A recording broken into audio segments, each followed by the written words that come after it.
नमस्ते, मेरा नाम राजा कनौजिया है और आप मेरे यूट्यूब चैनल एमोन जी के देख रहे हैं। आप सब का कमेंट आ रहा था कि भैया बताइए कि 1 अगस्त से जो भी सक्षमता उत्तीर्ण है उनको डॉक्यूमेंट्स वेरिफिकेशन और काउंसलिंग के लिए बुलाया जा रहा है।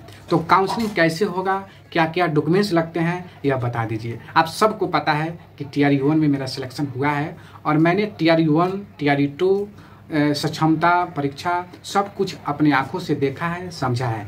मैं अपना एक्सपीरियंस और TRE-1 में काउंसलिंग कैसे हुआ, TRE-2 में काउंसलिंग कैसे हुआ, इस सभी एक्सपीरियंस के बतौर मैं आपको बताना चाहता हूं कि क्या क्या कैसे जो है आपका काउंसलिंग होगा, क्या क्या डॉक्यूमेंट ले जाने होंगे, क्या प्रक्रिया है। देखिए, काउंसलिंग के समय बहुत भीड़ होता है क्योंकि 200, 400, 500, हजार की संख्या में टीचर आते हैं, लाइन लगते हैं और ऑफिसर लोग का पसीना छूट जाता है काउंसलिंग करते समय। काउंसलिंग में बहुत सारे बातों का ध्यान रखना होता है।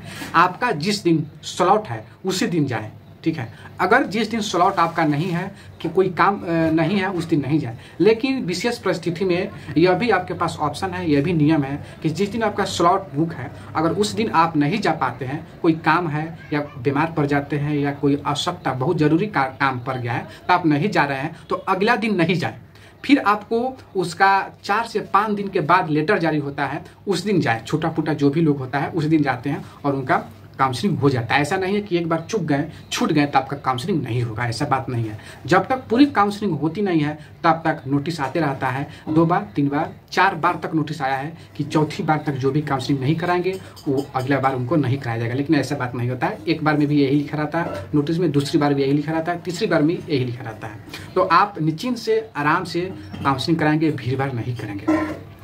अगर आप स्लॉट बुक है, स्लॉट के दिन जा रहे हैं तो 300, 350 और 250 के करीब शिक्षक रहते हैं। उसमें बारी से होता है, या वो जिला शिक्षा प्राधिकारी के ऊपर है कि कितने शिक्षक का स्लॉट बना रहे हैं और कितने शिक्षक को एक दिन में बुला रहे हैं, 2 घंटे में बुला रहे हैं या बुला रहे हैं। तो उस हिसाब से भीड़ होता है और भीड़ नहीं भी होता है कहीं कहीं। तो आपको जाने के क्रम में ज़रूरी डॉक्यूमेंट्स जो हैं वो ले जाने होंगे। क्या क्या ज़रूरी डॉक्यूमेंट्स है यह मैं आपको बता देता हूँ, सूचना दे रहा हूँ। देखिए, सबसे पहले 10th का सर्टिफिकेट या मार्कशीट आपको ले जाने होंगे। इसी प्रकार 12th का मार्कशीट या सर्टिफिकेट, दोनों में से कोई भी आप ले जा सकते हैं। अगर सर्टिफिकेट है तो सर्टिफिकेट ले जाइए, सर्टिफिकेट नहीं है तो सिर्फ मार्कशीट ले जा सकते हैं। इसके साथ डीलेट किए हैं, BEd किए हैं या बहुत सारे शिक्षक DPE किए हैं, DPE जो नियोजित शिक्षक हैं, तो उन शिक्षकों का DPE का सर्टिफिकेट ले जाना है। डीलेट किए हैं तो डीलेट का सर्टिफिकेट, BEd किए हैं तो BEd का सर्टिफिकेट।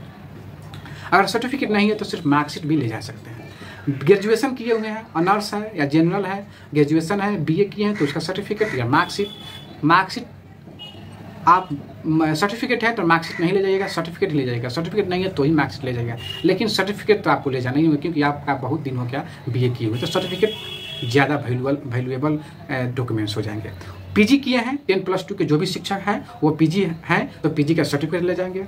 स्टेट, बहुत सारे शिक्षक स्टेट पास करके नौकरी लिए हैं तो वो स्टेट का मार्कशीट और सर्टिफिकेट दोनों ले जाइएगा। अगर आप नहीं लिए हैं तो DO ऑफिस से ले लीजिए, आप उसको लेकर जाना है काउंसलिंग के समय। सीटेट पास है, सीटेट पेपर 1 से 5 के लिए, सीटेट पेपर 2 6 से 8 के लिए। अगर सीटेट पर आपका सिलेक्शन हुआ है तो सीटेट का मार्कशीट सर्टिफिकेट दोनों लेकर जाने हैं। फिजिकल शारीरिक जो शिक्षक हैं उनका एक कोर्स होता है शारीरिक रूप से, तो उनका जो कोर्स है उस कोर्स का सर्टिफिकेट भी आपको ले जाने हैं। उसके बाद आरक्षण के लिए आपको निवास प्रमाण पत्र, जाति प्रमाण पत्र आपको ले जाने होंगे। जाति में BC वाले को BC सर्टिफिकेट, NCL बनाना होगा, NCL नॉन क्रीमिलियर वो आपको ले जाने होंगे। EBC का EBC और नॉन क्रीमिलियर यह भी लगता है। SC का SC सर्टिफिकेट, ST जाति का ST जाति प्रमाण पत्र और EWS का EWS प्रमाण पत्र आपके साथ होने चाहिए। और ये जो प्रमाण पत्र है, इस प्रमाण पत्र पर अच्छे से देख लीजिएगा कि डिजिटली रूप से साइन हुआ है या नहीं हुआ है। वहाँ पर देख लीजिए ध्यान से, डिजिटली रूप से साइन नहीं हुआ है तो अच्छे से प्रिंट कराइएगा, नहीं तो अगर अच्छे से प्रिंट नहीं होगा, उस पर डिजिटल साइन नहीं आएगा तो आप रिजेक्ट हो जाएंगे। इसलिए सर्टिफिकेट जो भी निवास प्रमाण पत्र है, जाति प्रमाण पत्र है, तो वहाँ देखिएगा डिजिटली रूप से साइन हो रहा है या नहीं है। अगर आप दिव्यांग कैंडिडेट हैं तो दिव्यांग सर्टिफिकेट के साथ साथ UDID कार्ड भी आपको ले जाना अनिवार्य है। और स्वतंत्रता सेनानी के कोटा से बहाल हुए हैं तो उनका पितृ पत्र या जो भी सर्टिफिकेट होता है वो आपको ले जाने होंगे। सक्षमता पास है तो आपको एडमिट कार्ड आप जमा करा दिए होंगे, लेकिन ब्लॉक से मिल रहा है तो ब्लॉक से ले लीजिए ओरिजिनल एडमिट कार्ड और उसको साथ में ले जाने हैं। उसके साथ साथ जो ऑनलाइन आप अप्लाई किए हैं उसका भी रिसीविंग ले जाने हैं। उसके साथ साथ 4 फोटो ले जाने होंगे, आपको आधार कार्ड ले जाना होगा ओरिजिनल, और आपको मोबाइल नंबर, जिस मोबाइल में जो नंबर आप दिए रहेंगे वो मोबाइल के साथ साथ नंबर भी चाहिए, क्योंकि उस पर OTP आता है। और बैंक का पासबुक, क्योंकि आपका जब राजकर्मी का दर्जा मिलने वाला है तो जो बैंक पासबुक सैलरी अकाउंट होगा, किसी भी बैंक का होगा चलेगा, आपको वो ले जाने होंगे, क्योंकि आपका NPS फॉर्म उसी समय फिल होगा और आप NPS में आ जाएंगे, NPS अकाउंट बन जाएगा, प्रान नंबर जनरेट होगा। तो उसमें pan card, passbook, blank cheque लगता है। तो अगर ब्लैंक चेक नहीं भी है तो फिर भी आप जैसे सैलरी अकाउंट, पैन कार्ड आपसे मांगा जाएगा। तो ये सब डॉक्यूमेंट्स हैं, आपको ले जाने होंगे। ले जाने के क्रम में सबसे इंपॉर्टेंट है कि मोबाइल नंबर, आधार, मोबाइल और मोबाइल नंबर आपको ले जाने होंगे, क्योंकि उसमें OTP आता है। ये सब करने के बाद आपका सब कुछ चेक होगा और कंप्यूटर में फिट होगा। कंप्यूटर में फिट होने के बाद, दर्ज होने के बाद आपको मिलान किया जाएगा कि जो आप आवेदन किए हैं उससे और जो आप दिखा रहे हैं दोनों आप सही है कि नहीं। दोनों सही रहने के बावजूद आपको एक काउंसलिंग का लेटर मिलता है। एक काउंसलिंग का लेटर मिलता है और उस काउंसलिंग लेटर पत्र से आपको फिर अपने स्कूल में जोगदान कर देना है। जो ये सब करने के लिए बिहार सरकार 3 दिन का छुट्टी देगा।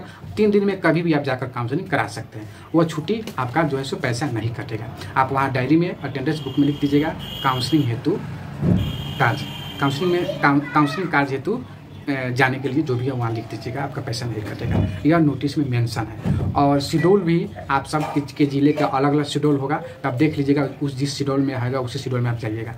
ठीक है, तो ये सब चीज़ मैं बता दिया। फिर भी कोई दिक्कत होगा, कन्फ्यूजन होगा तो आप कमेंट कीजिएगा, मैं आपको बता दूँगा। तो आज के लिए इतना ही रखते हैं। जय हिंद, जय भारत, जय शिक्षक।